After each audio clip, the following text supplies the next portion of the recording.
Okay. Game is closed.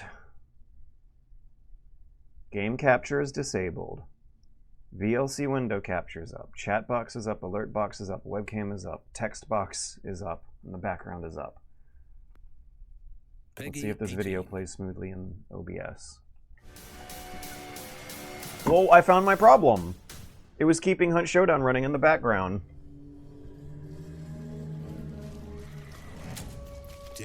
Look at how much like Hunt Showdown that fence looks. The cart, the mud and the dirt. All hope seemeth lost. Yet still thou dost fight. Why? What seekest thou in the dark? I'm not a fan of all the vows. A gold coin or two. People from this period were wittier than that. Deep within these folds of flesh, you and I both know. Death has judged us rightly. For we are but beasts, unworthy of salvation.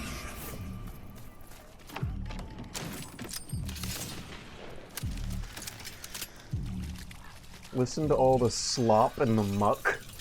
And then for some reason a pre-render of a logo teaser that can't possibly be gameplay. Thanks for the videos for all these years. Have a nice evening and I hope things look up soon. Incidentally, that trailer is on asterisk Steam, but there's no way that's gonna work better than Firefox LMAO.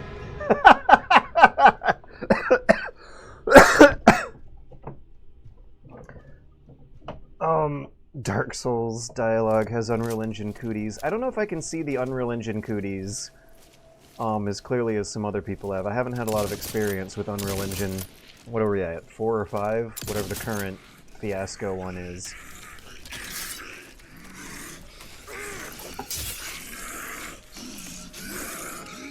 Dun, dun. So you have a block button? Thanks for the videos for all these years. Have a nice evening and I hope things look up soon. Incidentally, that trailer is on asterisk Steam, but there's no way that's gonna work better than Firefox LMAO. Right. Yeah, it's a well-edited trailer. Hunger game.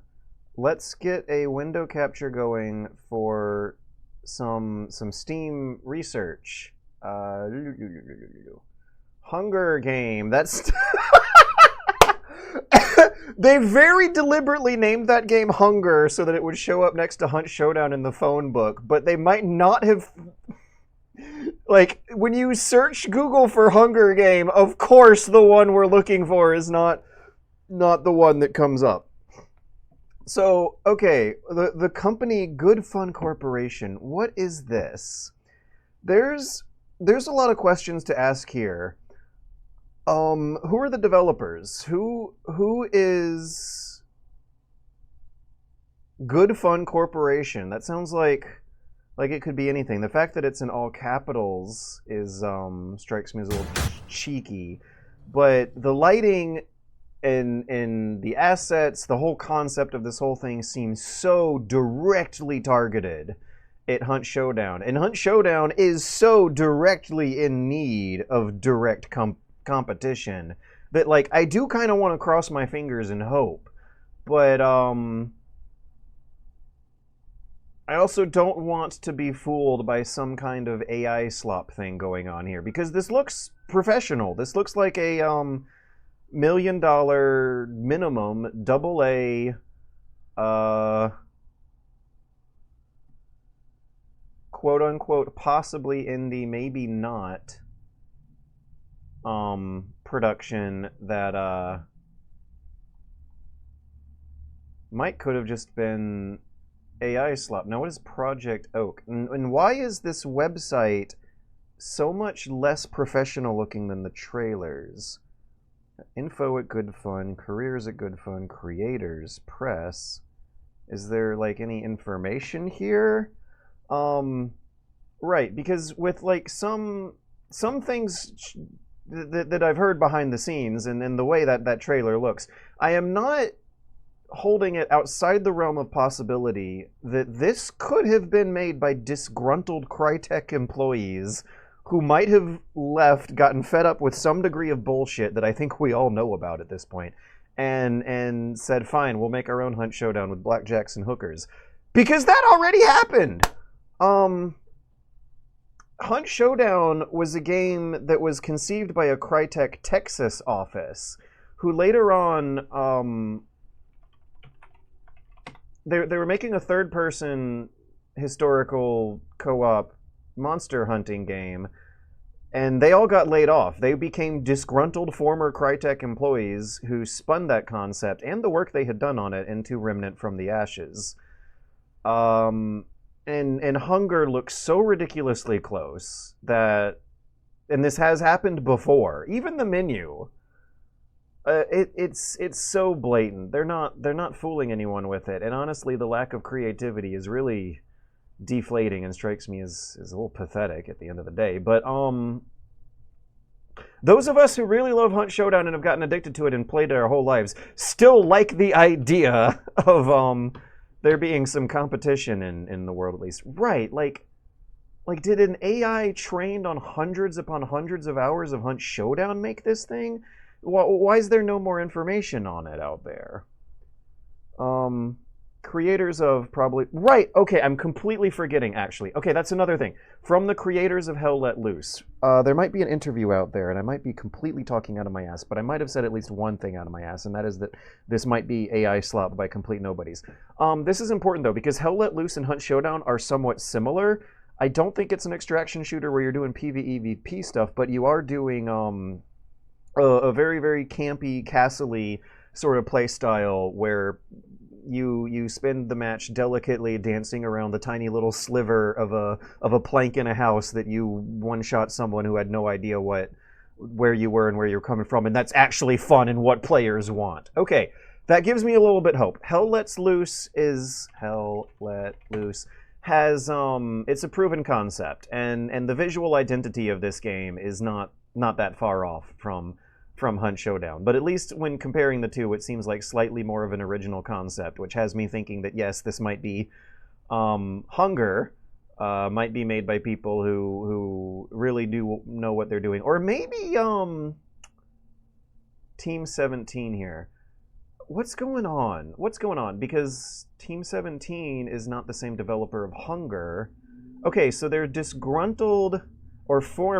There's former Team 17 developers who are making something that looks like it absolutely could have been made by disgruntled Crytek developers to make something that in a maybe a busier economy with less hardcore fans would call it a ripoff, but for considering how little there is, it's we're calling it direct competition inspired by Hunt Showdown here, which seems needed and respectable enough in the world of video games where everything is so iterative and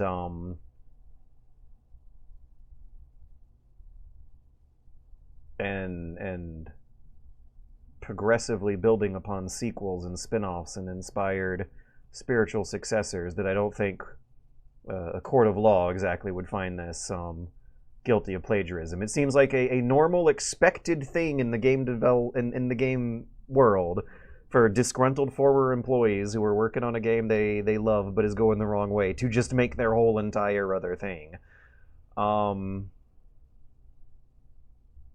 So it could be, what was it, the Bit Trip Battlefield compared to EA's Battlefield sort of situation. I don't remember the official name, but something was going on with Battlefield similarly, where some talented indie developers managed to make something that stacks up to the big production value thing. But the other thing is that this doesn't look like a low production value indie game. It looks like $1 million AA game. So how'd that make it to France? LMAO.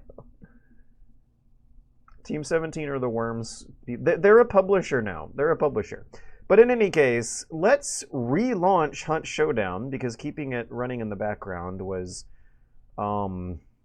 eating up so many computer resources, and see if there's like a Q&A or an interview or something other than the trailer.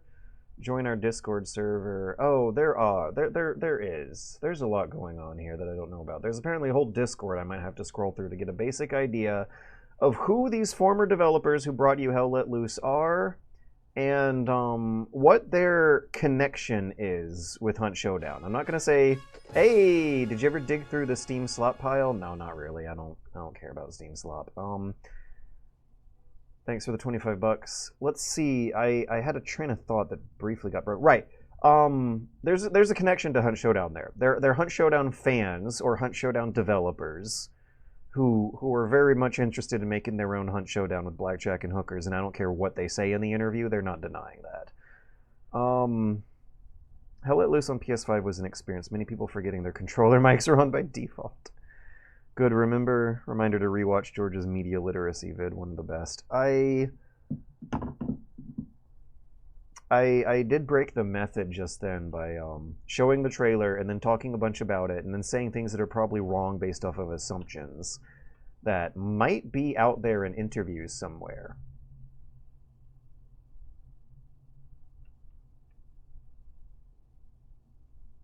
What's blocking the way? A window capture too. Okay. Hunger game interview? No, of course. Good Fun Corp. Good Fun Corp. Okay, WCCF Tech. This story is from April 25th. It is April 25th. It doesn't seem like it's saying anything interesting. Look at that lag, now that Hunt Showdown's running in the background. Look at that laggy scroll. What a laggy scroll. I don't know if we have anything on this. I really don't. It's so strange how... Oh, okay. Here we are. If we have 7 minutes on hand, we could watch a YouTube video by OnPeg that may or may not answer the question of who the heck is Good Fun Games. Why is there no like news article for this? Good Fun Corp. Is it Good Fun Corp or Good Fun Games? On Steam it's Good Fun. There's no information on their website. Okay, honestly, at this point, I'm more skeptical than I am hopeful. I'm skeptical. This is shady. This is fishy. The thought of Hunt Showdown having direct competition sure is nice, but honestly, there's so little energy put into the PR strategy behind that trailer and the website that, like, it just strikes me as more sketchy than it does competent and talented and respectable. I'll get my hopes up for later, but right now, I don't know if I have hopes for the direct naked competition provided by the upcoming anticipated hit PvE/VP multiplayer shooter Hunger to incentivize Crytek into cleaning up Hunt Showdown's spaghetti code and weird menus. Sketchy is still 200% better than Hunt Devs. Right. We're going from an already sketchy situation to an even sketchier one. Hunt Showdown tries my patience, but whatever was going on with the sketchiness behind Hunger just seems straight up worth disregarding for now and thinking about it later when there's more info out in the world. I'm not going to get my hopes up too far much after that. What I am going to do is explain that I'm trying a new playstyle on stream for a game that is more popular on stream than most others. I should lower the output audio of the game, shouldn't I? And keep it high for for the game. Oh man. Okay, so yeah, to try and fish for some good stream donations during a fiasco. There's this really strange capital assessment fee that my condo tower is currently trying to charge every single homeowner who lives in the building. And there are suspicions that the Airbnb company, who is also connected directly to the HOA, are not paying these fees. last month they tried to hold a election over charging residents about $3,000 for a special assessment fee. And for the first time in a while, after intense media scrutiny, they actually announced an unfavorable election result for their own interest. They announced that the election failed. I think that means they got scared into counting the votes correctly and honoring the real result. This month, they're trying to bill us $3,000 again through something called a capital assessment contribution, which is a line item way deeper in the bylaws. They had to get their lawyer to pull more strings to pull this one. That is some kind of billing mechanism that requires supposedly less authority and voting than a special assessment would, but that comes with a whole lot of legal catches regarding the scrutiny that is being held to. There are questions over whether or not this payment is going to go through at all, but in the event that it does, I would at least like to have some kind of safety cushion in on hand if things get really, really ugly, because they're for sure going to get a little ugly at least. A $3,000 bill out of complete nowhere that also got voted no by the community as a mandate a month earlier seems somewhat legally egregious and almost borderline prohibitively expensive. Such a ridiculous thing to ask for that I don't know if they're going to get away with this one. But in any event, I'm begging for money to at least help put some peace of mind in my brain as I try to go to sleep tonight over the next few days, because it is the end of the month and this thing's going to be due in a while. Woo! So, I'm falling back to some old habits and going to be exploiting the audience for Hunt Showdown on Twitch. It's a popular game on Twitch. It's a good streaming game. Niche game. Hardcore niche game for weirdo gamers who love games that hate them. But as far as streaming goes, it's designed beautifully for streaming and has quite an active audience, I believe. I'm relapsing, right. So we're going to be doing a playstyle that I believe, and I might be wrong, is quite optimal and nice for farming event points pretty fast at a decent enough pace. I've been playing on and off for maybe an hour or two a day over the event, and I'm about to hit the... What level am I at? 37 out of 40? I also believe that a little routine I've developed for myself gets me retiring hunters fast. I've got 2 level 49 hunters in here who are ready to retire after they just punch a zombie and extract. The way it works is that you start out your evening's Hunt Showdown session with Soul Survivor. And if you win, you then take that same hunter into bounty hunt mode. And if they're level 10 or higher, you play a nice quiet game against duos where you use strategy and thinking in your brain cells to slowly and carefully and stealthily extract your way to level 50. But if you're still a level 0 Babby Hunter, you're going to be in a 1v3 match where it is quite possible that you could go from level 0 to 47 in one single match. There's also a reward for winning is the recruitment of a free hunter, but for this special event thing, we're going to recruit hunters that have a little mark by them. Let's hide the unowned ones. The iconography of this menu is really bad right now, but there's a little icon on here. Correct me if I'm wrong. I'm operating off of beliefs and rumors right now. The chevron, the 2 white or yellow arrows pointing up in the upper right corners, I think that means they get an event point bonus. So every time you win fair and square, I'm going to recruit both of the hunters on the list who have event point bonuses. And every time you lose, your hunter dies permanently, you gain nothing for it. That's your incentive for winning. If you win a Soul Survivor, you get to take that hunter into Bounty Hunt. If you win a Soul Survivor or a Bounty Hunt, you get to recruit 2 free hunters and play with them as you like as your evening goes on.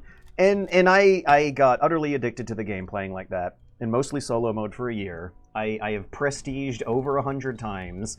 I love the game. I don't complain about it like so many other hardcore fans do. I don't disagree with a lot of the basics of some of the gameplay decisions that they're making. It's more monetization and management. I think this is a really neat playstyle that works beautifully and seems pretty darn close to some sort of vision of what they had for the solo playstyle working for a few years ago when the game might have had a more visionary team of game designers behind it.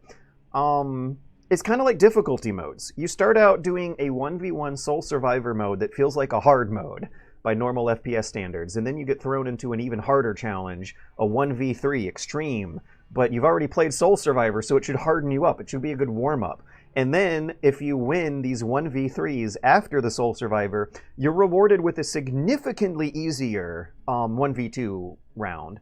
And the amount of leveling that you can gain in either mode is wild, but it's biased for you to progress big early, because you play 1v3s earlier in your hunter's career. So you get these huge adrenaline dopamine spikes. I was playing around the other night where my hunter went from level 1, a fresh recruit, to level 47 in one match, just from slowly picking people off one at a time, third-partying the other teams with silenced weapons, playing things nice and clean and by the book. And my god, it felt wonderful. Is my DLSS working correctly? Yes, it is. We got 50 frames per second right now. That's fine. I think when I get away from all this foliage and water, we'll be bumping up to 60. We were 60 in the shooting range, and I don't think 50 is going to mess up any headshots or anything.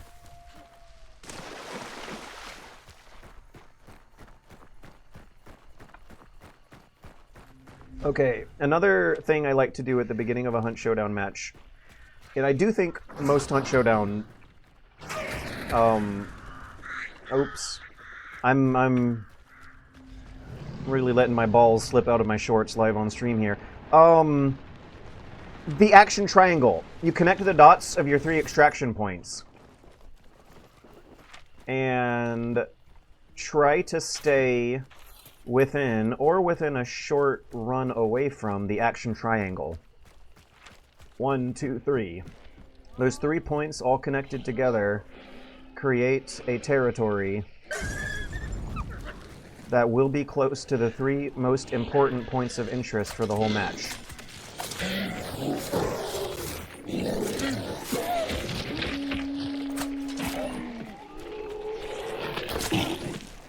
If you spend a good portion of your match time in the action triangle, you will get action. You will have a fun time. You'll have a fun match of Hunt Showdown.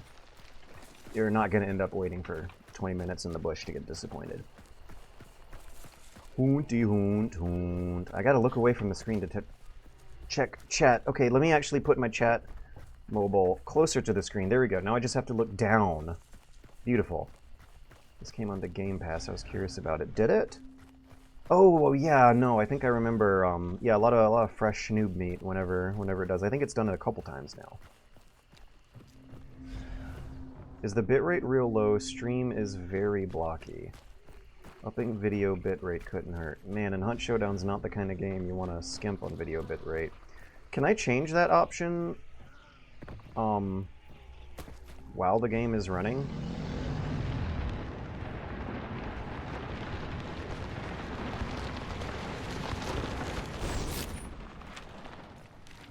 We're at Catfish. Okay, the closest extract is Cypress. Now, what I'm going to do for now is save my sprinting for the Lock Bay Bridge.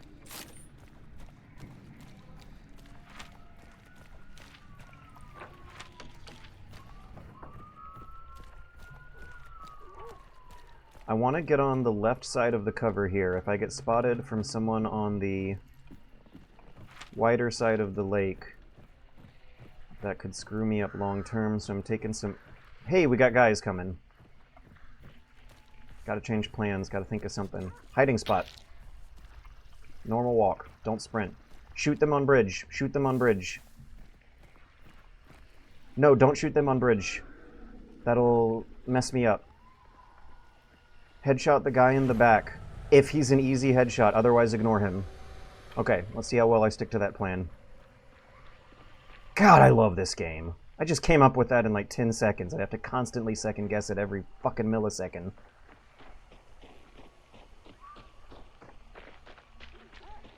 Okay, now how easy of a headshot is this gonna... Are they gonna open themselves up to be in?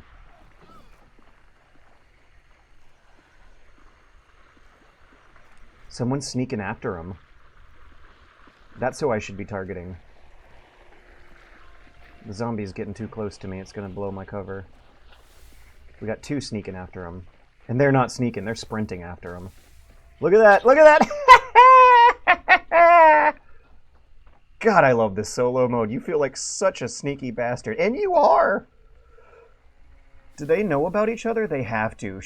Oh, they're fighting dogs! They're fighting dogs!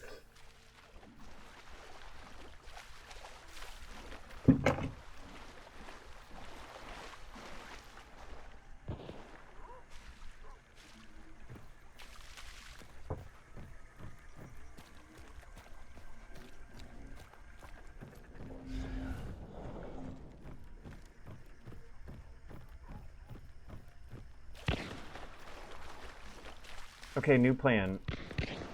Avoid their infighting for the most part. Maybe get some cheeky kills if I can. Rotate around them in the direction of the bounty.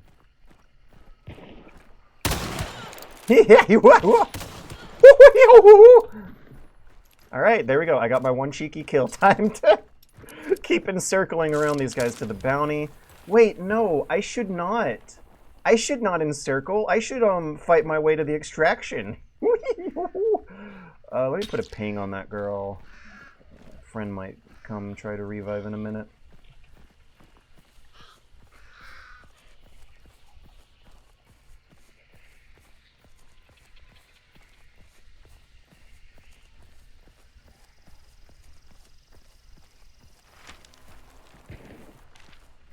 Alright. New plan, I'm gonna... Okay, wait, no. If Catfish Bounty Team... I'm thinking faster than I'm talking. We're not going to Bounty nor Extraction. We're gonna just try to get to the other side of the church lake. And we're gonna do it through the Alice Farm River tree line, not the grass line around the lake. I saw movement on that ping. Okay, now that I have an actual solid plan in mind, I'm wondering when I'm allowed to press the sprint button again. So, after getting that kill, you might have noticed I did not hide in a bush and slow down. No, that's not the right move. The right move is to keep your head moving and normal walk. Not sprint, not crouch. Keep your head moving, normal walk after getting a loud kill like that. I'm going to feel confident about sprinting after I clear a certain ridge line.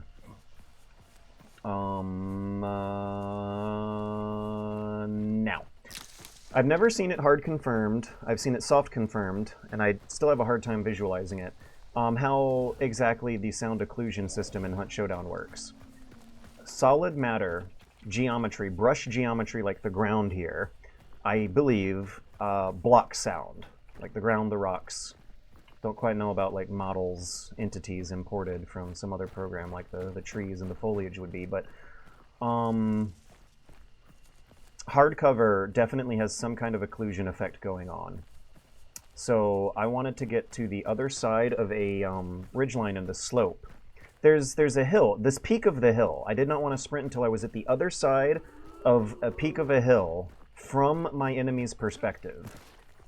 When you're playing solo, you need to always keep in mind what you look like from another player's perspective and what you sound like. Because when you have a partner, you have someone there to do that, to help you do that without really actively thinking about it. Because you can always, you're always subconsciously comparing your own moves against your own partners.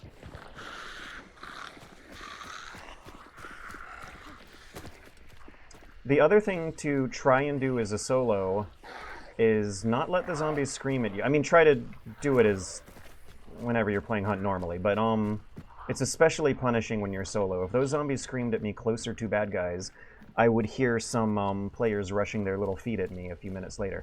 Now, the reason I decided to make this extra long rotation is because I was not planning on the bounty team making a move anytime soon, because there's so many players and they are close. Let's give it a 30-second check before crossing the field. I don't need to cross the field. What am I doing? I'm playing for an audience. Don't cross the field, George. We're not going to cross the field. We're gonna cross a little bit of field, but we're going to cross a part of the field that has a bit more cover. Might have heard an enemy footstep behind me. So we sacrificed noise for a bit of visual cover. We're going to stay to a certain low point of this U-shaped ridgeline I'm looking at on the ground. Fucking love this game. Yeah, because if an enemy player was looking at me from a peak of a ridgeline in an angle I couldn't see, even though I'm technically got more air exposed to my character's backside, being lower on the ground makes your silhouette smaller to them. Correct me if I'm wrong, but has anyone here watching this, like, been in the army? Isn't this army movement tactics? I swear I was reading about Napoleon marching his army under a certain ridgeline, still on the road in front of everyone in the open, but because he picked particularly low roads, he completely avoided getting spotted by entire enemy generals managing thousands of people. Same shit's happening on an extremely smaller scale here. So I spotted the bounty team making a move. That means I'm making a move. Bounty team's going to encounter other players before they reach the extraction. I am going to trail the bounty team. I don't want to run into those other players who are fighting around church. I want to go south to use the safety of the edge of the map and this extra tree cover I have on my right here to minimize the chances of me getting spotted on my way, increase cover if I... Oh, we got a Rotjaw. Maybe that's why everyone is not that interested in fighting the bounty team right now at the moment. And while I'm making these moves, I'm also tapping AD and keeping my mouse wiggling movement going. You can see headshot reduction tactics. That was unwise. The bounty guys may have heard that. No, they did not hear that. Someone chasing them might have heard that, and they might decide to slow down and ambush me instead.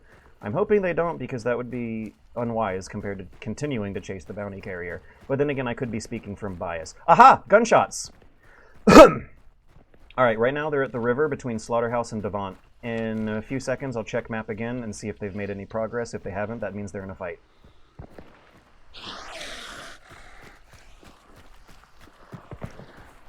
Damn. They might be chased by a pursuer. I can't go straight through the compound. Gotta stay on the tree line. Alright, I can't go in a straight line directly to the bounty. Oh, no! That was bounty carrier! So bounty carrier is wielding a Nagant. I don't know... The bounty carrier closer to me, at least. There's two of them. They lost. They lost their fight. They're on the retreat. They're getting pushed. I'm taking rooftop. I'm going to try to flank from roof. Damn it!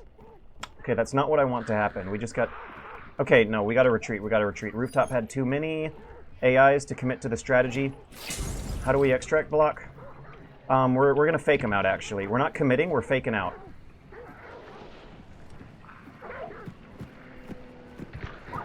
Actually, we're committing. They're having a fight still. No, they're not having a fight. We got to be careful, but we have to second guess our previous plans. Okay, no, we're committing. We're rooftoping. They're distracted. I don't have as many eyes on me as I was afraid of. Aha, hunter. Aha, hunter. Damn. Need to lead more. By the way, guys, what's with this foliage glitch? Do you see the foliage loading in and out? How do I fix that? Someone who knows Hunt Showdown better than me. Maybe inform me how to fix that. I'm trying to keep my head moving, but I think they know to... Ha!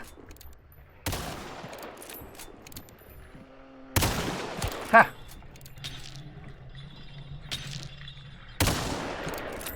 That was 4 shots from the same spot. Gotta move, gotta move.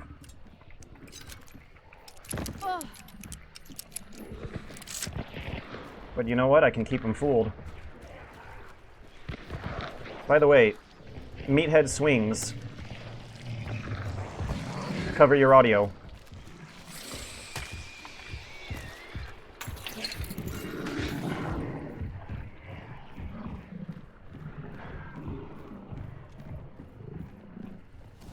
Stick Lord. How do I not have Lightfoot already? Okay, well they're kind of sort of... Man, I need to go for extraction, not kills. But they are right now. When I looked at the map, they were in a... Shit! Bird flu.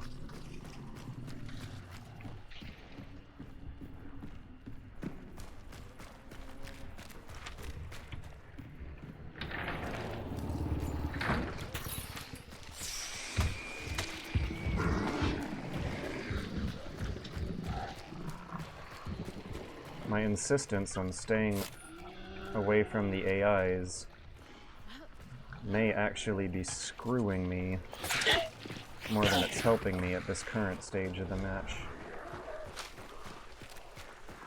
Okay, can I at least move to block their... I can't. They're, gaining on me instead of me gaining on them now at this point. And they have full scans, too. I am no longer picking survivors off of an infight. I am being hunted.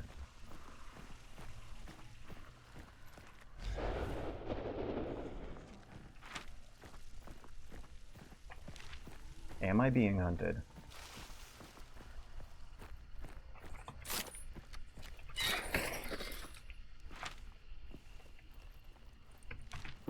They just looted a body. I saw it happen on the map.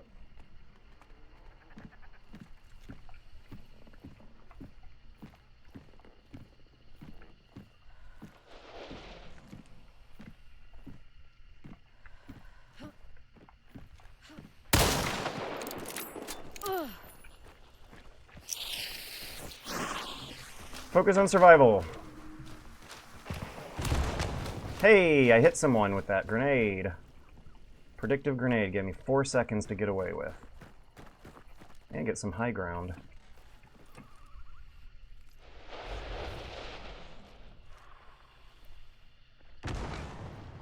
What?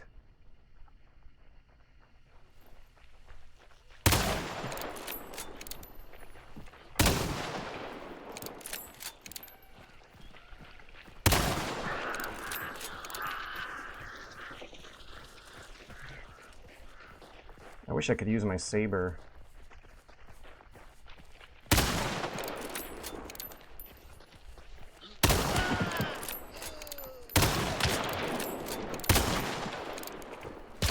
Not a bounty carrier, what?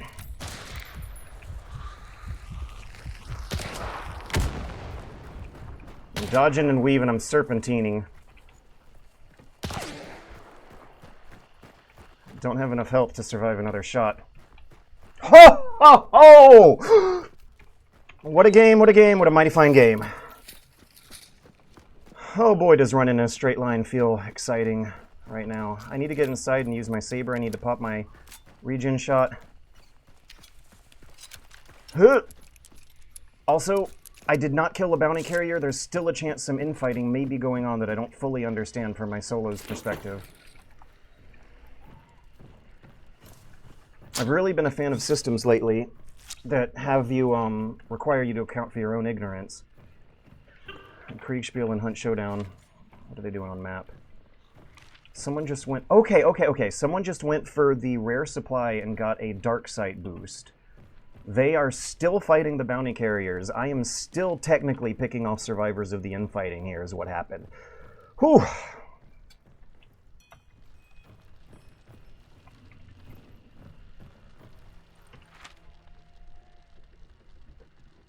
Okay, so I've got a team on my ass, but they're not as well equipped as the bounty carriers are going to be. I'm in an environment that also favors my loadout with my saber. I should probably hit up some supply points while I'm trapped in here, shouldn't I? We're going to go behind me west. We're going to hit up the western supply point, then try to return. I would like to have more throwables. Having at least one throwable dynamite, grenade, frag grenade, dynamite, something like that. So there's two teams. One of them's not bounty carrier, the other one is, but they're kind of... The one that's not like a bounty carrier is kind of like a bounty carrier right now because they have dark sight scan. But they're not going to be marked on the map like a bounty carrier is. Minimize the amount of time my head's spending. Take some cover. I'm getting weird lag spikes. Are you guys seeing weird lag spikes? What am I saying? Yes, you are. Of course you are. Your bitrate's not high enough.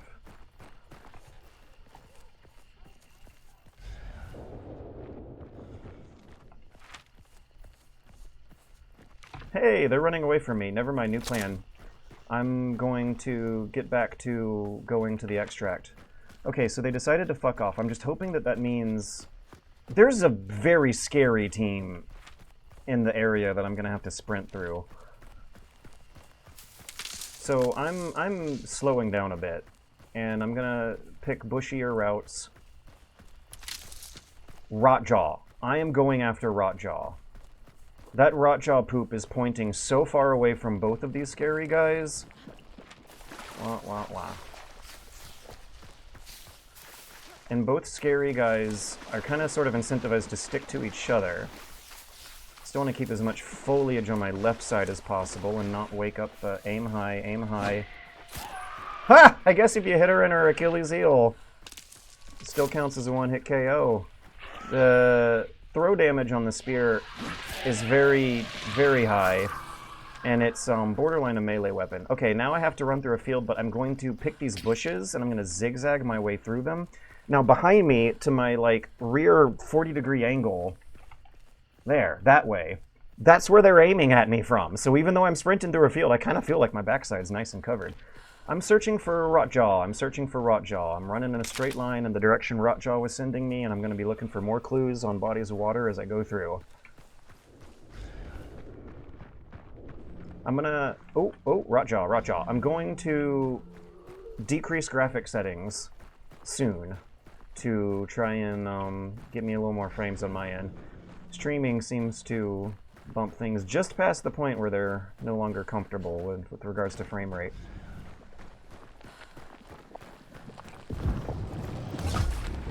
Okay, now I was going straight here. The one at church was like...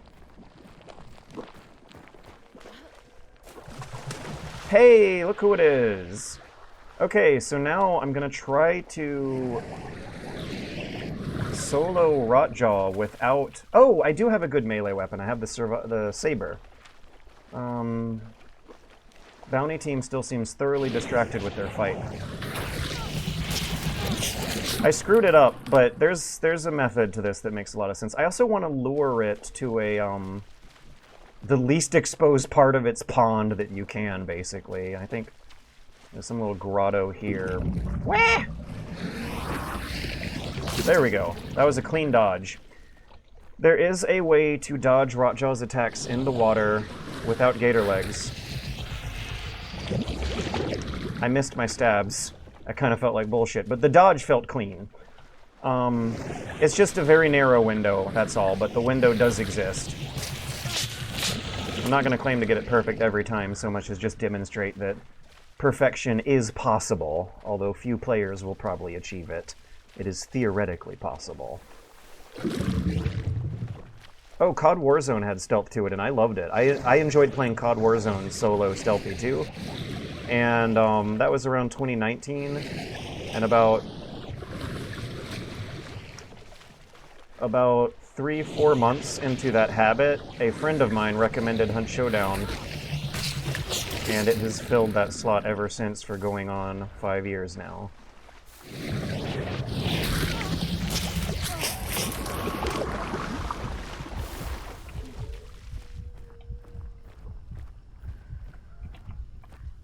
Give a few seconds for regen. Check map. Oh, are they coming? No fucking way.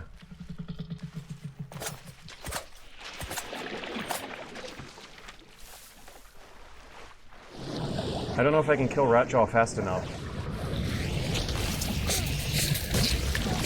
I don't know if I can kill Rotjaw fast enough.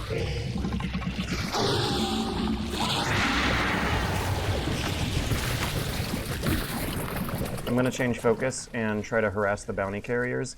They might decide to fuck off entirely if they find me out here. Hey, they're fucking off partially.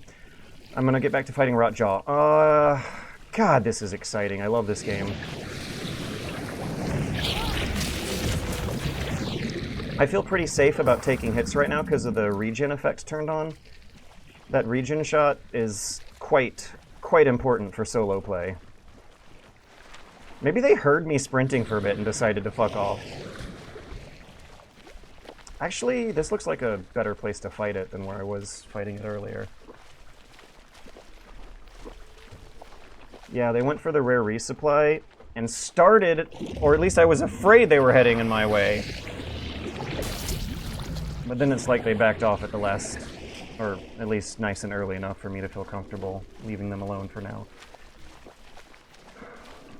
Yeah, they're backing off. Icon's still white. I haven't heard any fighting in a while. I also haven't heard any AIs or bosses get activated near me. That is a special attack. You really want to avoid that. Oh my god, my regen got turned off. I should eat a med pack. I should go to the supply crate. I should eat a med pack. I'm not going to go to the supply crate. It would be safer to eat a med pack in the bush, closer to the soundscape I know and have gotten used to, than venturing out into the partial unknown. I'm pretty darn sure there's not any players around me, but I'd rather not take the chance on second thought. I'd rather stay here where I've at least not heard anyone in this tree line I'm nervous about, but I am worried about getting seen. And that's why fighting Rotjaw in front of this tree right here seems like a better idea, because at least I have a few leaves of cover.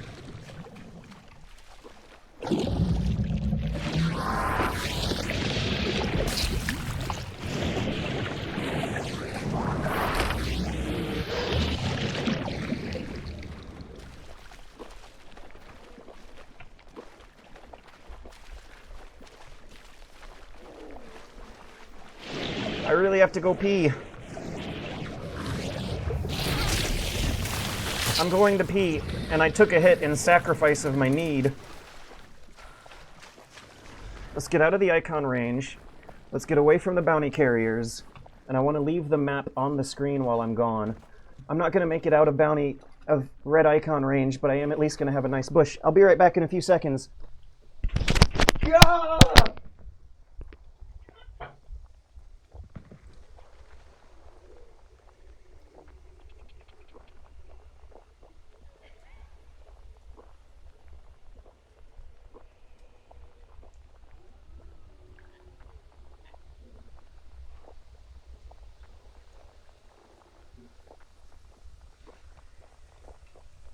Oh, I think something about all the water and the good gamer hydration habits.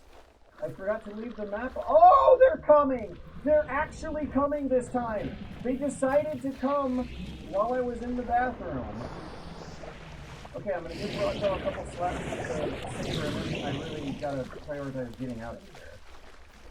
Do I have an extract? Oh my god, I don't. I gotta fuck with them, actually. I gotta kill people. I gotta get off of Rotjaw. It's not happening anymore. Am I getting scanned? I'm getting scanned, for sure. So let's leave Rotjaw alone and try to ambush them when they go for... get close to the rock. I should try crossing the river. Yeah, let's put a river between me and them. Without waking the immolator up. Or is it worth it?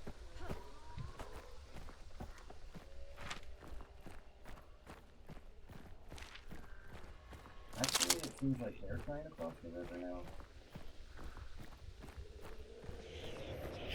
Icon's red, now they're getting closer. This is good. I'm down with them trying to cross the river instead of me. It's a good spot. Something just froze. The game froze up for a while.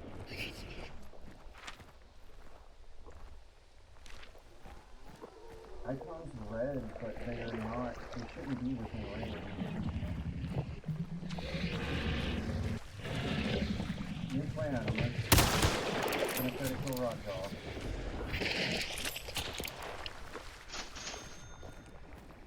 Can't look at that right now. They're working the immolator too. They might use the immolator against me. Oh my gosh.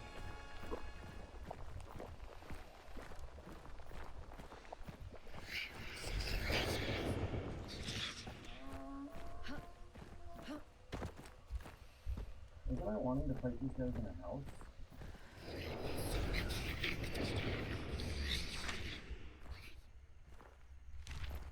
What's going on? Why is the icon red, but the bounty carriers are so far away?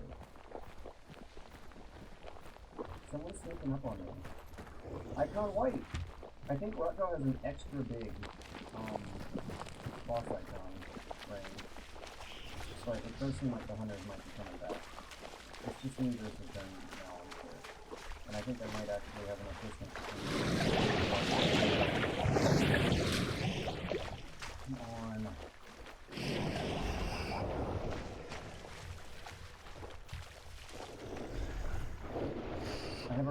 Switching down by second.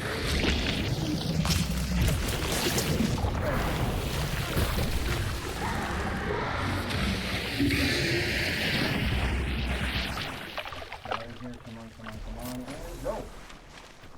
To the southwest with our 2.5 minutes of stamina, our 2.5 minutes of regen, simulator and AI, and hopefully some hounds I heard between me and them, and a river. They're close, but with the river and the hellhounds, I might have a chance to put distance. I want to climb this, get behind this fence line too.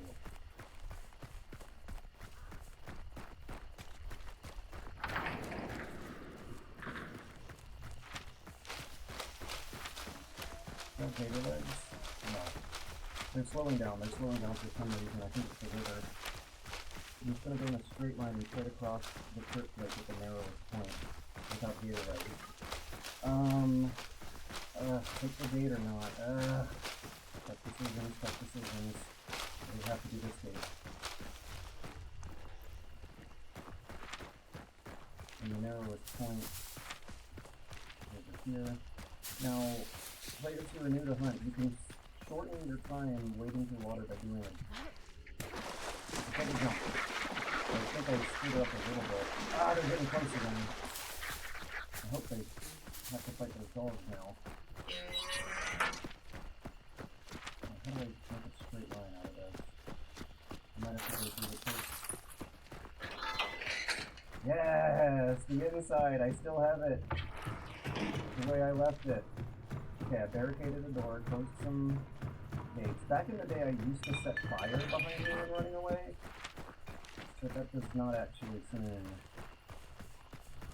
to be near the time that putting rivers, fields, and AI NPCs between you and your pursuit. Come on! That might have just fucked me. That right there.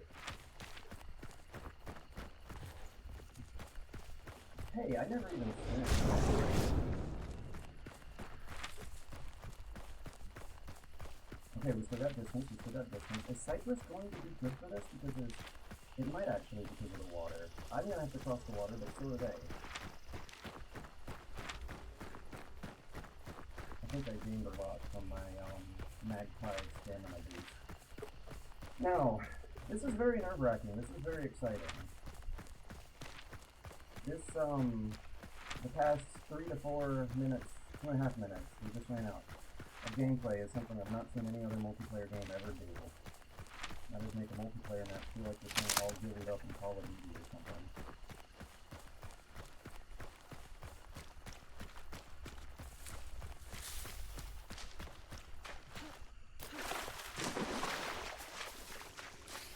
I just got barely enough time to hold them off for 30 seconds with accurate suppressing fire. I'm running out of breath. Slow down to stab zombies, but we'll be sprinting regardless. I'll take this, thank you. I missed it! Can't stop and get it though.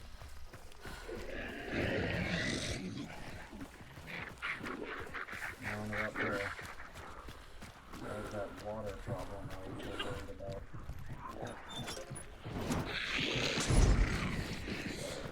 But maybe it won't be that big of a deal after all. Oh, this is fine actually, like movement. Oh, that sounded nice and far.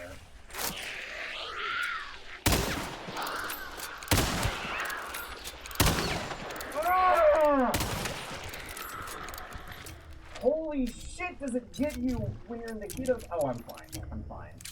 Ha! What a game. I thought they were right behind me. I'm fine. Oh, yeah. Solo Hunt Showdown.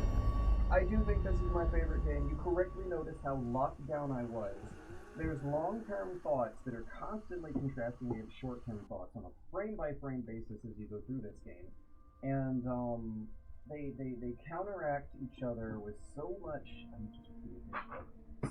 elegance and balance that the agonizing decisions you're constantly having to make, and how they actually pay off long term. I got 2 kills and a successful extract that run. and I certainly was not waiting in a bush for 30 minutes. This is damn good stuff. I think this is my favorite game ever. But I also kind of hate it. Oh. Oh! Oh! Ah! Hello.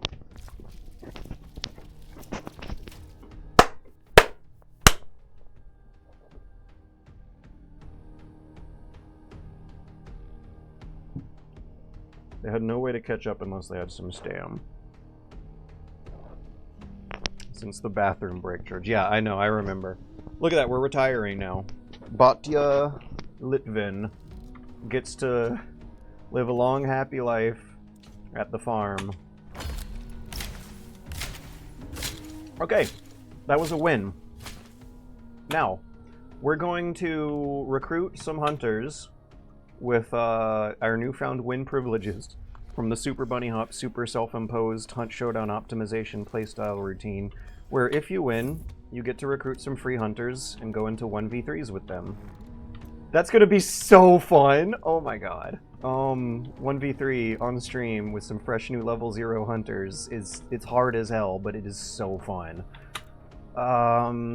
So it's Hail Mary and Wormbite who have the chevrons next to them, and I don't even think I saw any informational corrections. What do those chevrons mean? Yeah! 10 plus event points. I was just guesstimating based off of prior experience. Okay, so another thing that the Hunt Showdown fanbase likes to complain about are the menus. And I mean, to a certain extent, I don't necessarily disagree. It's just like crossing the line from healthy constructive feedback to life-ruining rage frustration. They're not that bad if you use WSAD. Check out how fast I can equip these guys. Oh, by the way, let's put owned, Control X, no, Control V, on your clipboard. There used to be a button for this, but filtering out your inventory by previously owned items is something that is now a little slower. Dun dun dun dun dun dun dun dun dun. Bum bum bum bum bum bum bum bum bum rum bum bow. Dun dun dun dun dun dun dun dun. Now the menus are slowing down on me, and I'm good. Dun dun dun dun dun. All right, let's play. Oh wait, no, I forgot something. Bum bum bum bum bum bum bum bum. There we go. Now we're good. That seemed pretty fast to me. In fact, some of the finer moves of that, like changing the ammo, might even be faster than the previous menu system. So what I'm thinking happening here is just gross, classical, high-budget video game mismanagement, where the team who were doing the menus had various flavors of good ideas, but threw them together into something that ultimately was kind of incompatible with the end user's expectations. It's not easy on the eyes. There's clickable shit all over the screen. I'm still not entirely sure if I'm comprehending it right. Like the chevrons on the hunters are an event bonus. I had no way of noticing until a few menus later, and it's not like they put tooltips up there.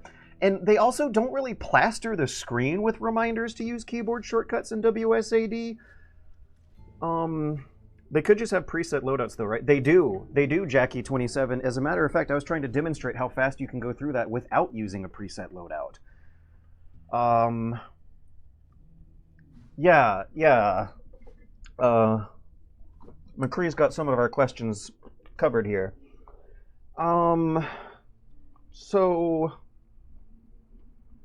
Right, the menus. They seem designed for console first, which seems like another mismanagement. Absolutely classic video game mismanagement mistake. Consoles have more players. Sure, more players are playing there. It would seem attractive as a business decision to do, but Hunt Showdown's not designed. The two environments are so disparate with regards to how they interface that the end users of a PC game should never ever be given a console first interface. It seems like they managed to make the best of that shitty situation they had to work with by giving you very fast, ample, intuitive keyboard shortcuts. And I had to watch an instructional video. I had to watch an instructional video to really get started on that idea. All right, we got another Rotjaw and another medium distance clue. The new menus, I don't like them, but I mean, I still got things to live for. I'm not suicidal, and I have a cautious disposition towards hazards and accidents, and I'm not going to throw the game in the trash because of it either. I'm not going to call them a bad game developer full of lazy devs, because it seems clear to me that at least a few of them still really enjoy working on this and have a vision for the thing, and that the other developers who might be working on it are definitely not being lazy about the shitty decisions they're implementing. Like, that new menu revamp is probably just about the greatest, the most radical change the game had gotten in a long, long time. And it was so funny. When those menus were first changed for the 1896 update, I remember a lot of the reception with official, I think it was PC Gamer, official PC publications are a bit more clever about writing about this stuff. Somehow the interface became even worse. I'm not saying it is good. Something about the usage of the word somehow. I'm talking too much. Immolator's got a big buff. Oh, walk away from Immolator for a few seconds. In the exact opposite direction, just enough to get a sliver of stamina. And you can make it through a fight without having to take pretty minimal hits. Your character walks slightly faster in the direction that you're pointed towards. So if you turn around and walk in the other way while you're slapping an Immolator, you can gain just enough frames of time to correct for the kind of stun locking effect he'd get you into otherwise. Where am I going now? Why am I pulling 50 frames? Why did I not change the graphics options between matches like I said earlier? Boy, oh boy, I am dropping frames right now. Somehow Palpatine came back. Somehow the interface got worse. Somehow Showdown's interface got worse. I guess we'll go to docks. Just like in chess, it's always a good idea in Hunt Showdown to control the center of the board early. And docks is located right smack dab almost at the center of this map. Getting to the center of the map early gives you more escape route options.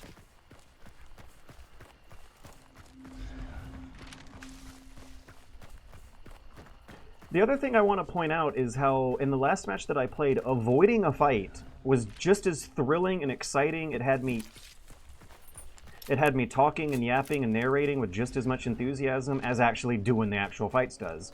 When you're playing solo and doing stealth, like, it is thrilling. I can't get over how, like, the dosage of adrenaline that this game gives me compared to all other games is, there's something going on there. There's gotta be.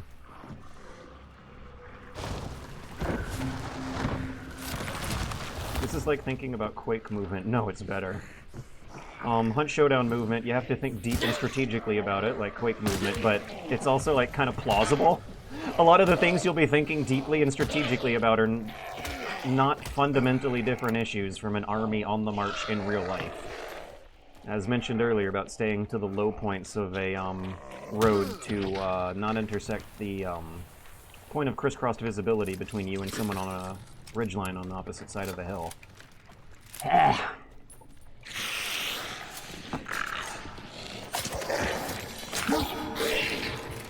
We're making too much noise, so we're getting close to the extraction. We want to go straight to Western Extraction, work our way down from there. But we're going to start by going to the extraction before... No, we're not. Yeah. We'll veer away. We gotta get... We gotta minimize our time in the lake that we have to cross. And so I was indecisively thinking about which route to take. I'll stick to this one. Both of them seem equally worse, and someone's already in the way out there, so I can't do my plan A anymore anyway. Ah! That's not what I wanted to happen. I thought I had poison ammo equipped. Let's fix that.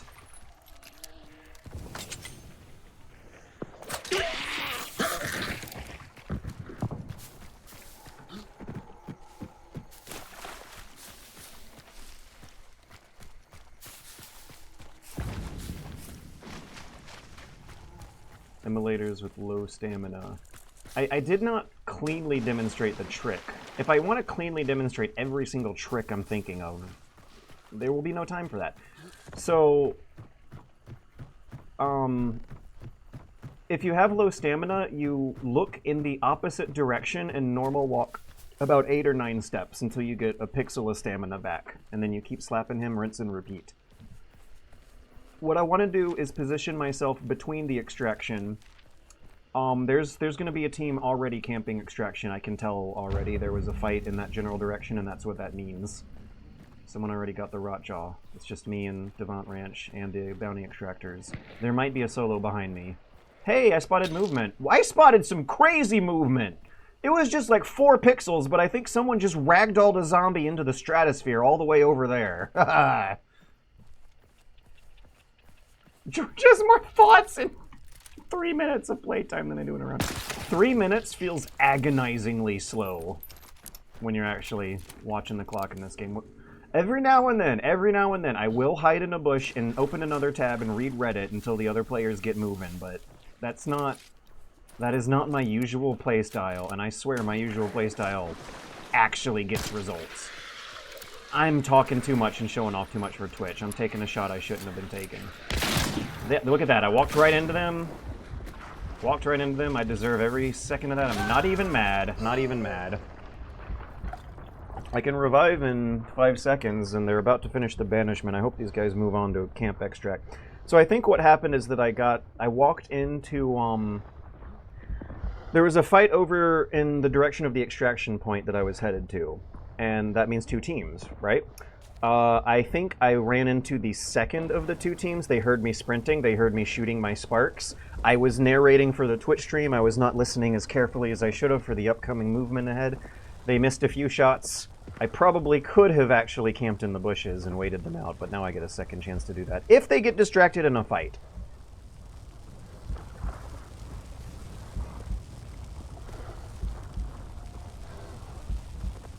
I don't think this is going to work. I think I'm going to revive and die.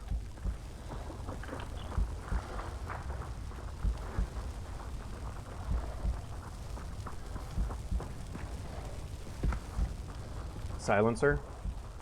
They might be getting in a fight. No, they're running circles around my body. I'm gonna pull my spear out, I guess. See if I can melee someone for 3 frames before I die. I'm not even gonna show you guys the humiliation. We're going to menu. Bum bum bum bum bum bum bum bum bum. I'm shocked they haven't set me on fire. Yes, they did.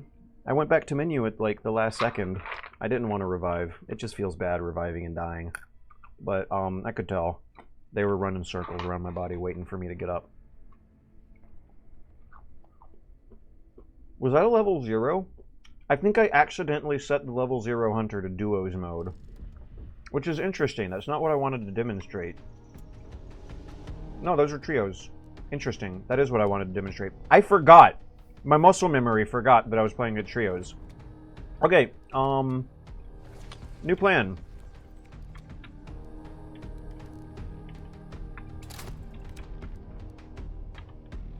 Bum bum bum bum bum bum bum bum bum bum bum bum bum bum ba da da da dum bum ba da ba bum ba da da da dum ba da dum ba da da da dum ba da da da dum. Remember the graphics and streaming settings. Can I change bitrate midstream?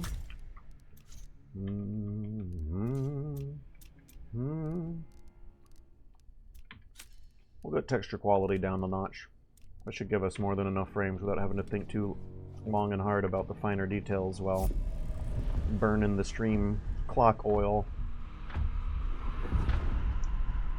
Alright, now let's see about increasing the bit rate.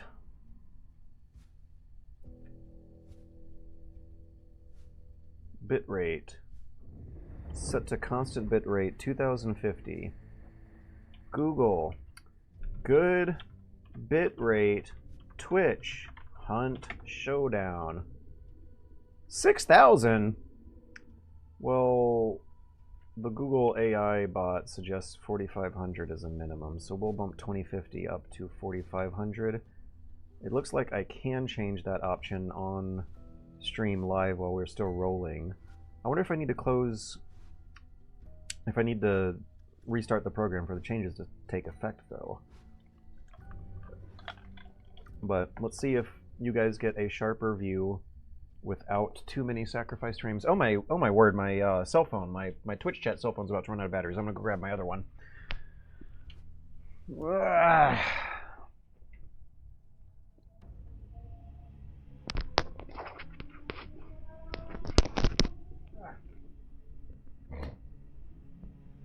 Yeah. Boom, boom, boom, boom, boom, boom, boom, boom, boom, boom. Oh yeah, we're Are you plugged into Ethernet? Was there any doubt? We are definitely not no Wi-Fi for this gamer, no sir.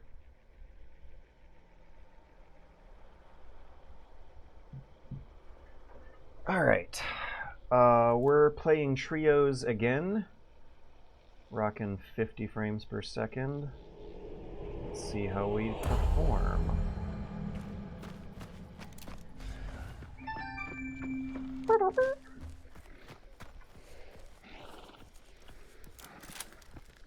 I really should have fanning on to make this loadout feel complete. But, last year at least, this was my standard loadout for stealthily sneaking around. And you can't shoot immolators with poison bullets anymore, so I'd rather serpent the clue. I'd rather wait for the immolator to pass. I don't think I have any batteries on my other cell phone either.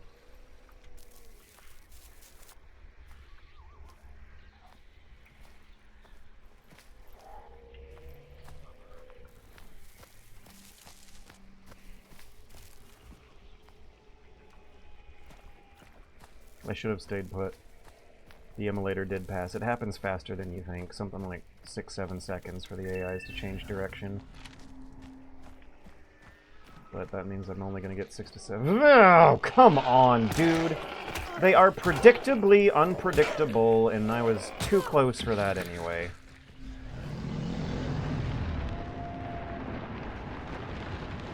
Oh, looks a lot better. Nice.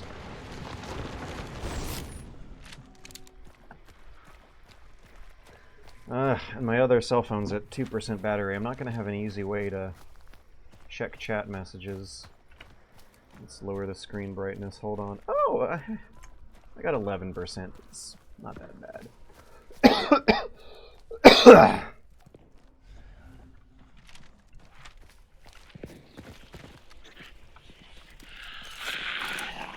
Uh-oh!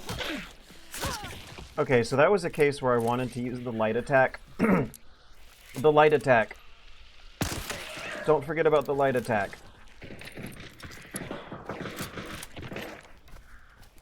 I hope no one's around to hear that. I think I might have taken a hit from my frame rate though, because now I'm rocking 45 frames per second. Why? Why am I at 45 right now? This is on the new map too. It's better optimized than the previous ones.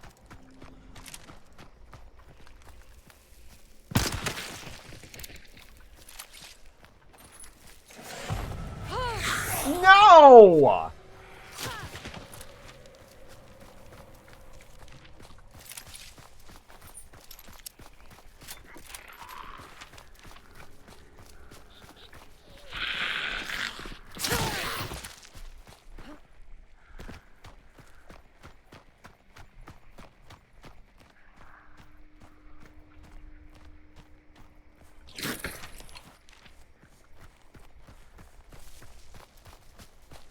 I need to lower some settings and improve my frame rate, because with the increased bit rate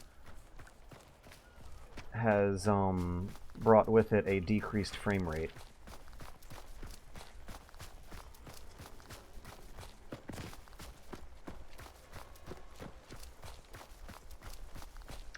The reason is extra power. You're a lot more likely to kill people with torso shots with the sparks. That extra power really does make a difference when picking people off from the bushes at long range. I don't know if we'll get to see any of that this match, but That is what we will be trying for with this loadout and this playstyle.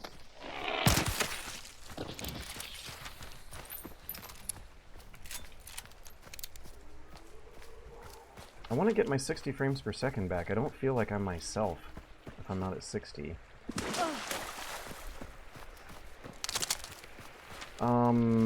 But yeah, the reason is that if the player has been previously wounded, you can one-shot them with the torso shot. That is the reason. And silenced weapons are also weak that with the others, it's probably more likely to be in a position where you might have to triple tap them instead of one shot. Oh, the other thing is new with the update. The Spark Silence is pretty rad actually with the Fast Fingers perk. Fast Fingers does a lot to redeem it. But before Fast Fingers, the extra power I felt was still worth it from all the good shit I had managed to make it do. Which I have posted clips.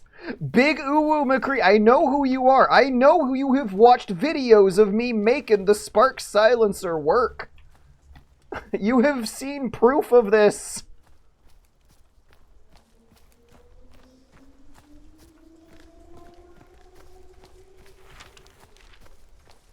The Vetterli. Yeah, the Vetterli's not bad either. It just seems fairly not that big of a deal and kind of indistinguishable. I'm thinking too much about this and not about the game. I should have put those traps down on the horses. They're probably not going to come this way, but in case they do, I would like to be prepared. Smelly old Jones. Pros of Sparks.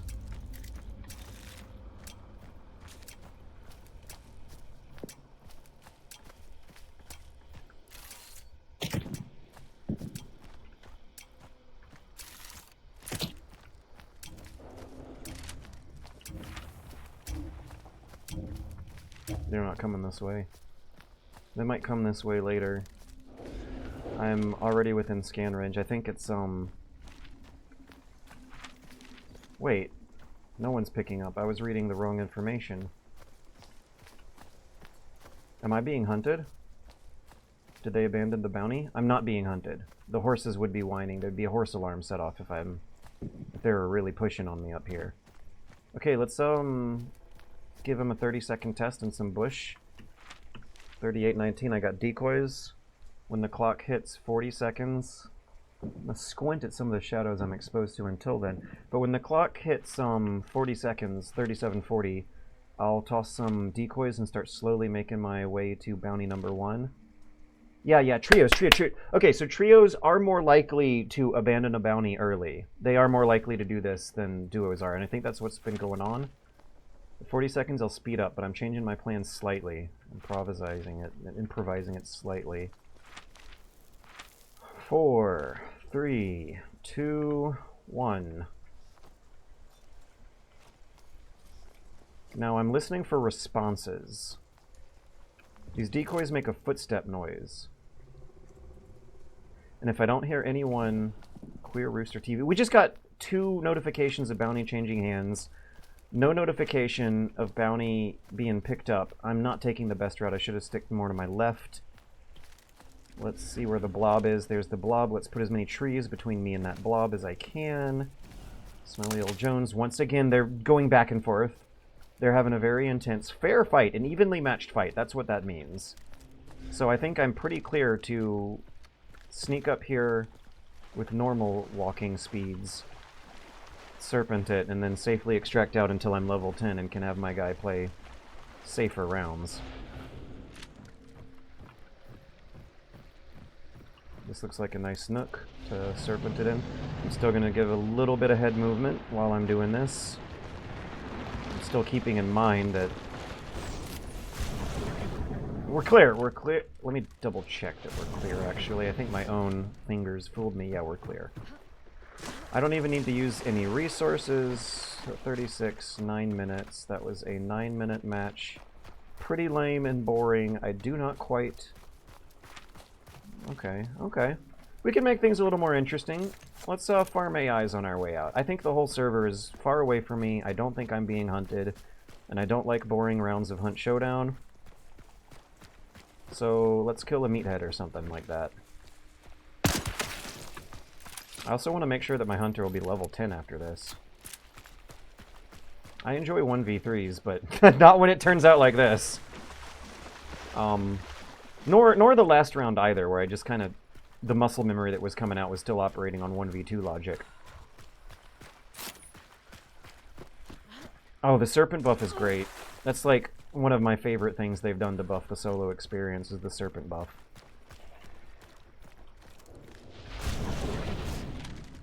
Alright. No meatheads. I guess I'll just stab some zombies and see if I find something more interesting inside the compound. What is that? 3 grunts and a hive? This has not been a very lucrative hunt so far.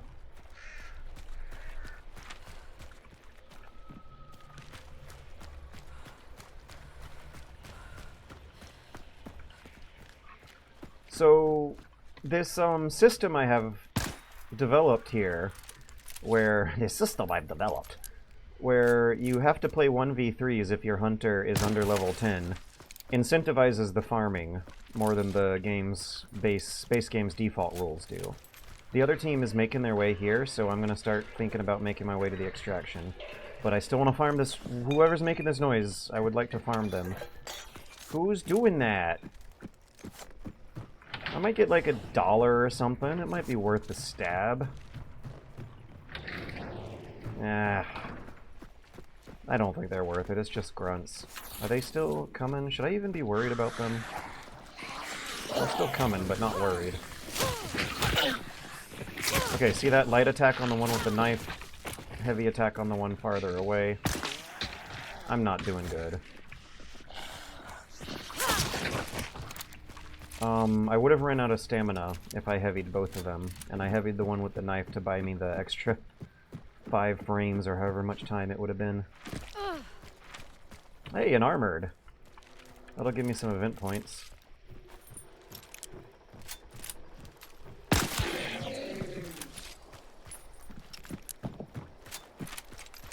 I wonder if I should... Nah. I was wondering if I should stick around and fuck around with them and just spook them, give them some pot shots, and then extract, but no, I played this enough hundreds of hours to know that that's not a reliable prediction to make. The most I can hope for is bothering them with my traps, and also reducing the amount of bounty they have for themselves. Let's see if we got to level 10 after this. Their progress is slow, and they're shooting shots on the way, so a part of me wants to believe there might be a fight going on, but I don't think it's likely. Hey, Macrashus Coleman. It's gotten a bit better, yeah. A bit better. Not all the way. I have the current fiasco stamped up on the screen, but the current fiasco is a bit better than some other fiascos I've stamped up on the screen.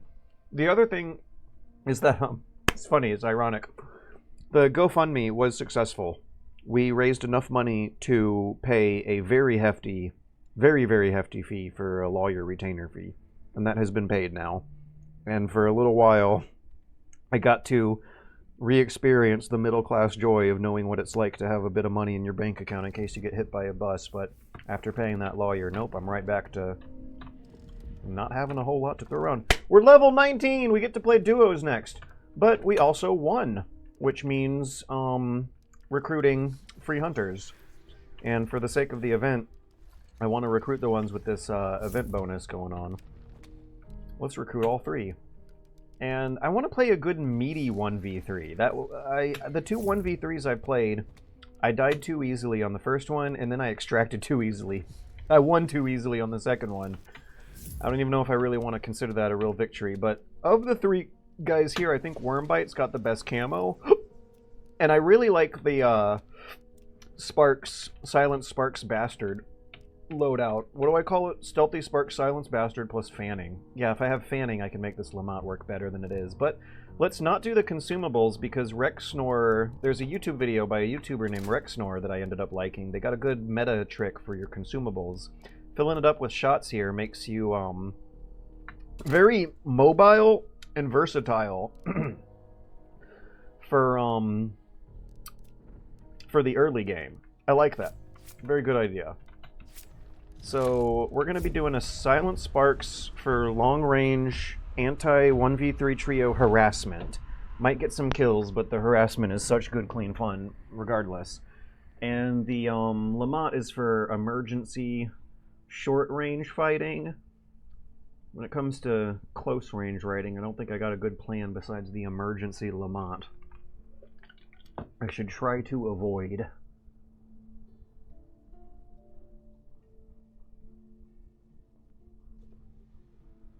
Oh yeah, I also needed to lower graphics down yet another notch. I guess it will be lighting. Last time I lowered texture resolution and that was not enough for my new old Franken computer to handle the increased streaming bitrate. And I also want to keep the settings slightly... Wait, okay, hang on. McCree, if you're watching this stream, I am going to reply to your Discord DM live on stream because I don't want to have to shut my mouth up for the 30 seconds it would take to type the reply out.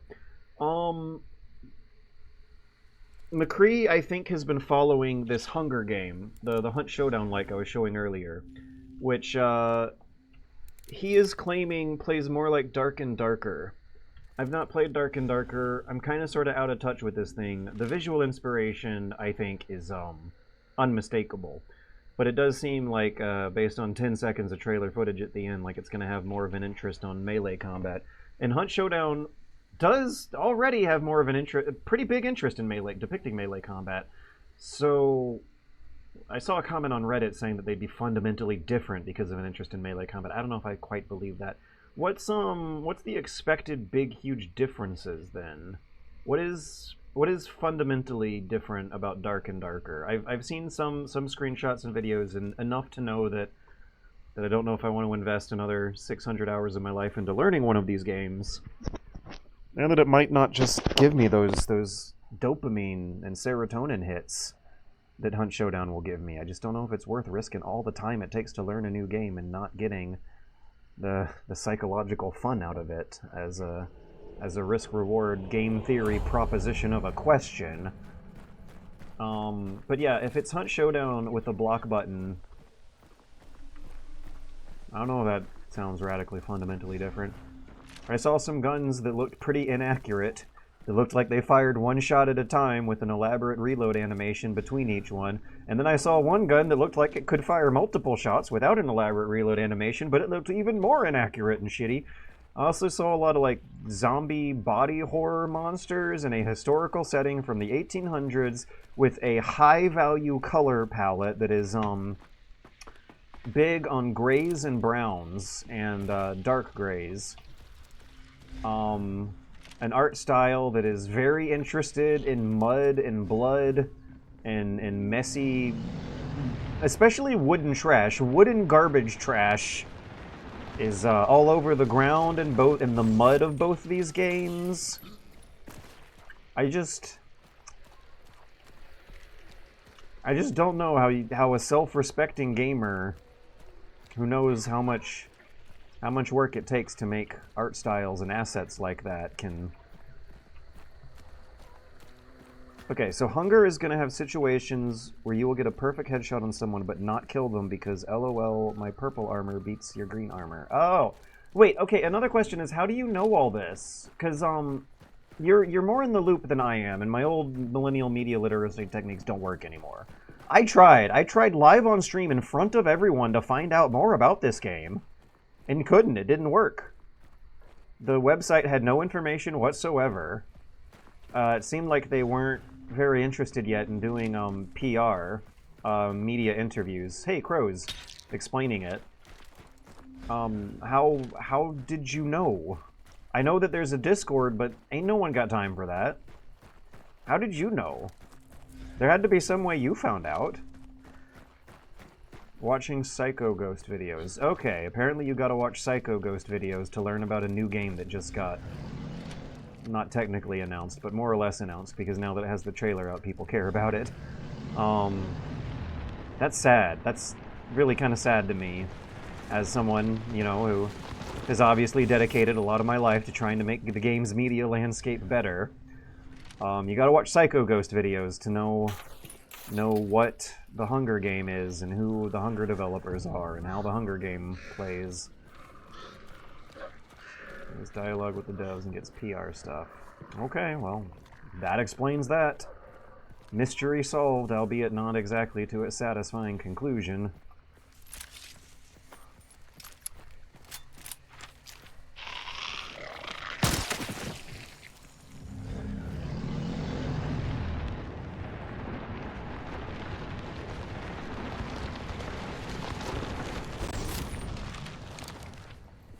Okay, the crows that I saw earlier were closer to the boss than I am at the moment. I'm getting sandwiched. Am I getting sandwiched? Is there no one behind me? If there's someone in front of me, I can handle that. If there's someone behind me, I don't know if I can handle that. The sandwich situation.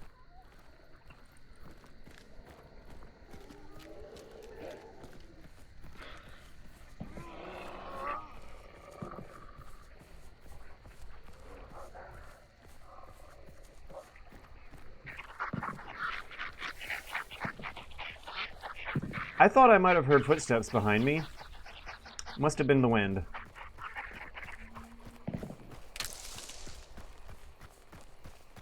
Hey! It was not the wind. It was not the wind. I heard you guys. Okay, so let's not go for the supply cart. Let's, normal walk when covering gaps and crouch walk otherwise.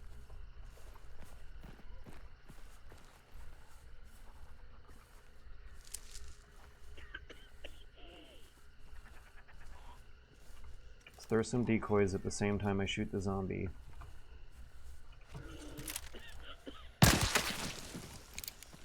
Throw more decoys, pretend another player's going for the supply point. When the reality is that I... Okay, this Grunt. Grunt, go this way. George, go... Grunt, go that way. George goes this way. Yeah. Good stuff. Okay, I think we're safe again.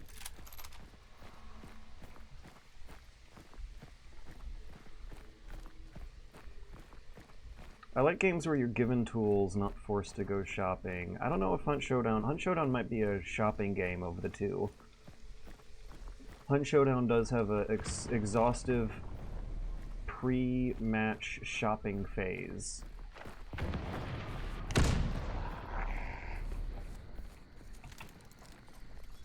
This is spooky as fuck. This is a trios match, and this shit is why I quite enjoy the trios matches. I feel like if I was playing duos, I'd be getting camped, but with trios, I get to follow players who are doing stupid, silly stuff that's noisy. And when I'm walking into enemy territory, I get to witness some stupid stuff that's like that. But it's spooky. From their point of view, that looked funny. From my point of view, it looked spooky. God, I love this game.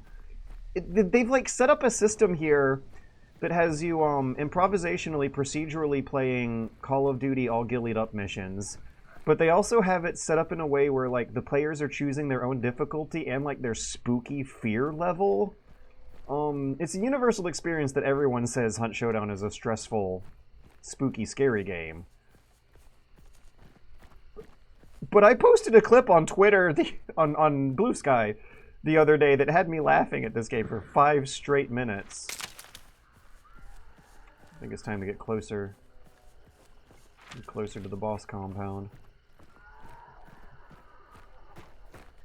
I'll try to sprint to the horse noises a little bit. Oh, the Windows sticky key shortcut really doesn't like you getting fine-tuned with your Hunt Showdown sprinting. The auto... Hang on.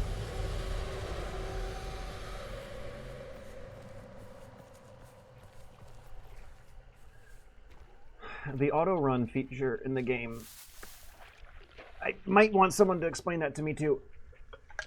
All right, so we're camping out against a trio. We're not getting in there unless there's an existing fight. This is the kind of situation where I would want to rotate counterclockwise to the red edge. No. Other players are on their way here, and plan A... Okay, plan A is going to be to follow the third-party teams who are like at the back of the Congo line inside. Plan B, I should say, will be to rotate counterclockwise to the extraction here and put my traps down and play like a defensive perimeter sort of play style. We need a new Just Cause or Mercenaries game. Crackdown. Yeah, but with Hunt Showdown you can have that kind of open world gameplay, but with the unpredictability and never-ending replay value of a multiplayer game, so that you'll never ever stop playing it because you'll never feel like you've seen everything and done everything because you'll never be good enough to actually fulfill the hero fantasy inside your head about how these gunfights should play out. Crackdown. I was just wondering if it was called Crackdown because it's like the police thing or like the drug thing. Is that movement? What was that movement I just saw? I saw some shimmering golden pixels. There they are again.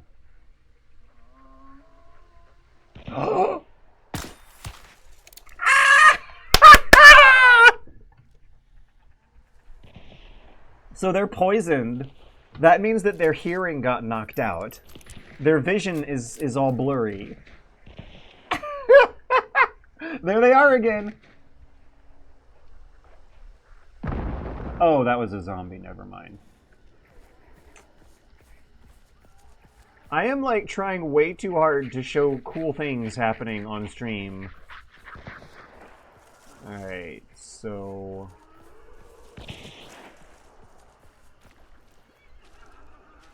if they're having a fight between Bounty Compound and Secondary Bounty House, and the zombie I shot in the leg is now suspicious and moving around, and my plan A was to third party both teams and work my way inside.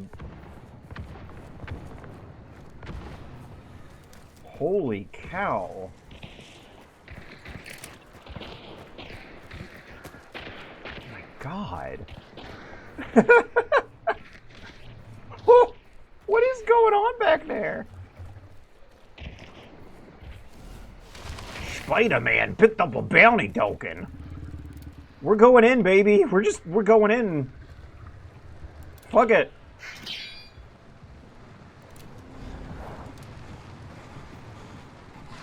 I think they're all on the other side of the building.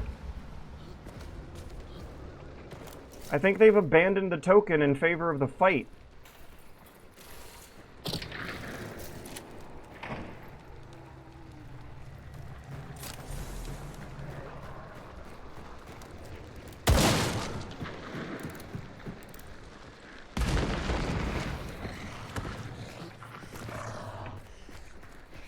Now where's my extract at?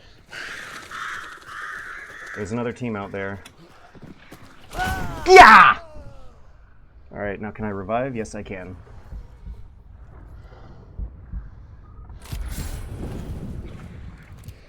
I have no grenade. Damn, what a shitty loadout to have in this situation.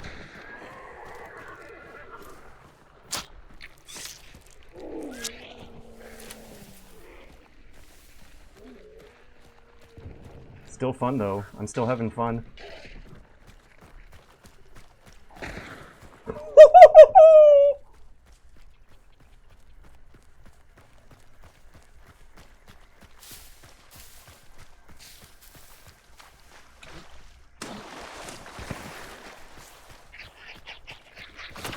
Woo!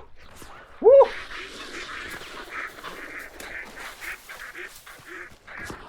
And I got my health back. Keep shooting. Don't chase. Keep shooting.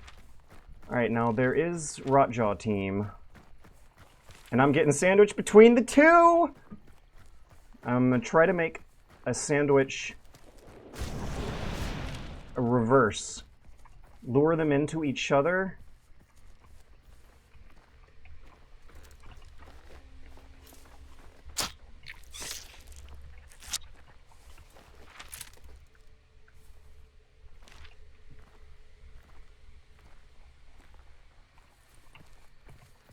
think I saw based on map. I don't have the right idea right now where Rotjaw team is.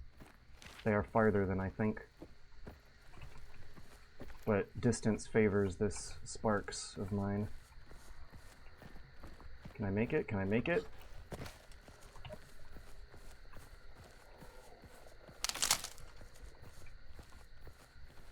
So they might think I'm part of Team Rotjaw? Look at the spacing. What is... This is very strange.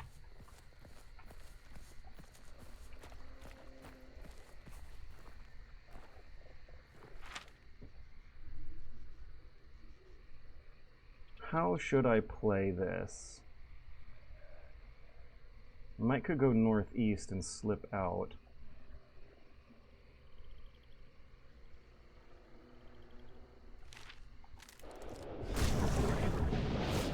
No one's in scan range! We're going northeast and we're gonna try to slip out that way. They're gonna be following me through map instead of scanning.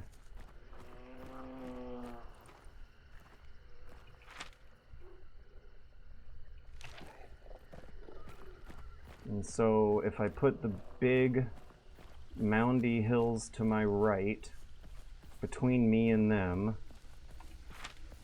and start sprinting along the river. Now, that's my sound cue. I heard a drone too. They got a drone active. I have a 4-minute stamina boost on. Let's give myself a bit of serpentine in case I get shot in the back of the head. One of them is droning. All of them are sitting around and waiting. One of them was moving. One of them was droning. I have concertina mines. I need to think of a choke point I can drop it at and get out of here. This straight line might not be doing me many services right now. At least I can go downhill. You get a downhill speed boost, by the way. It's important to know. Now, do they have stam? No! Ah! We're winning. We are winning. Look at that. They're going in the opposite direction from me. They're scared of me for some reason. They don't know that I'm a real shitty solo. I successfully used stealth and deception, I think, to fool them into thinking that I was part of a team that I'm not. What are they doing right now? They might be farming AIs. I'm clear. I am super clear. Unless there's an extract camper waiting on me, and in the event that there is, I have 2 scans for them and 2 other options for extractions. I think I'm clear. I think I'm good. I just technically won another trios. Did I get any kills that time? I don't remember any kills. Just some good sneaking. Hee. It's so fun to sneak. And you like... This does count as a win, right? Maybe I should play around where I am going to legitimately be going for kills instead of wins. Because I think when I am playing privately by myself and not thinking out loud, I do subconsciously play like that. Was that a silencer to the right of me? I heard some kind of weird thumping noise.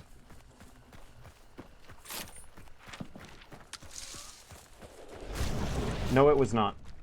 I would not have heard it if it was not 150 degrees away.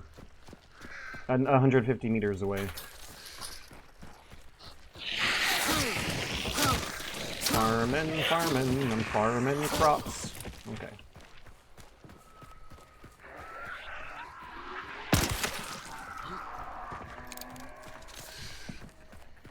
I didn't die. I did die. I necroed. Very smart necro, by the way. I did the right thing with my necro timing.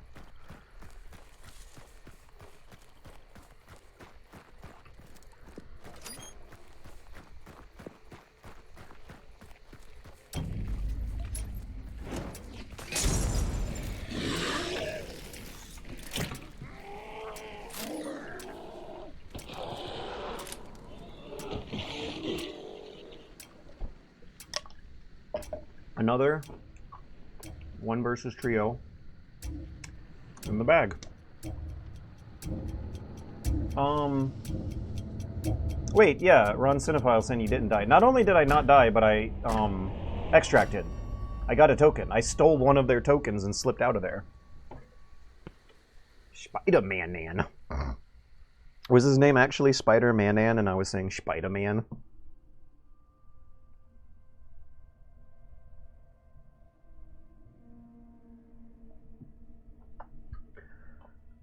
Okay, so winning means recruiting the event hunters again. I'm gonna pick one, and I'm gonna go for kills instead of extracts and see how I do.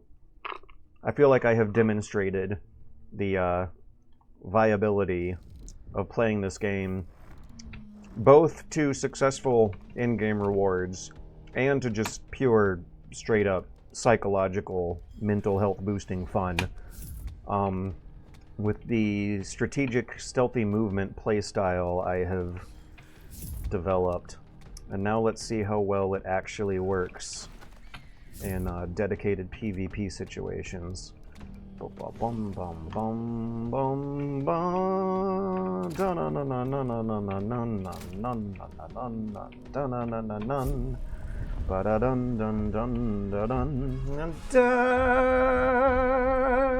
Thank you for the 25 bucks. Crossbow, please. You got it, my friend.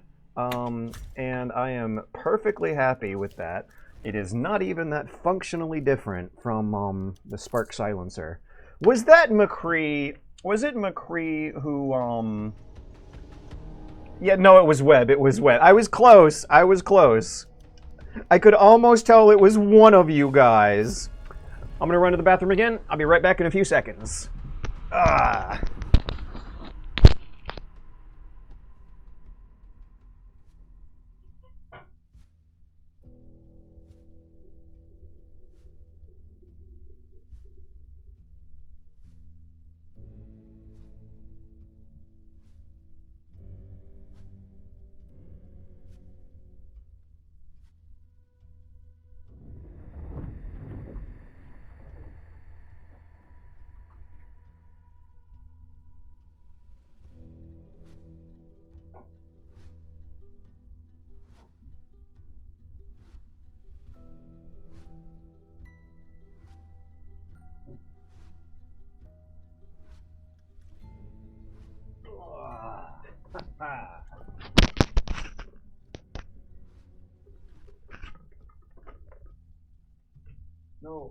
No. I just, Ron Cinephile, you lost your bet. You did not think strategically.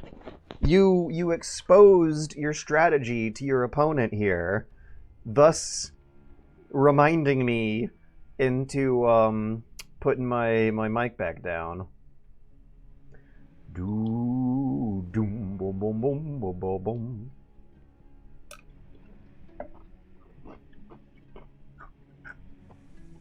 Here we go.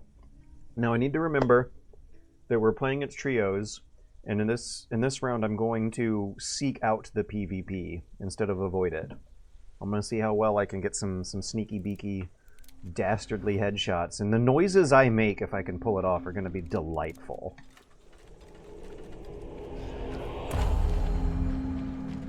I forgot to give my hunter traits! Alright. Traitless, raw, naked, European extreme. We're procuring traits on site, which is a fun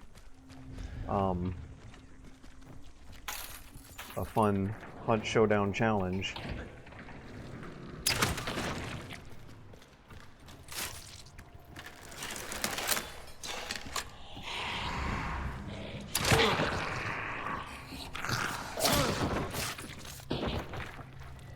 If I had my traits, I would have serpented this clue without making all that noise.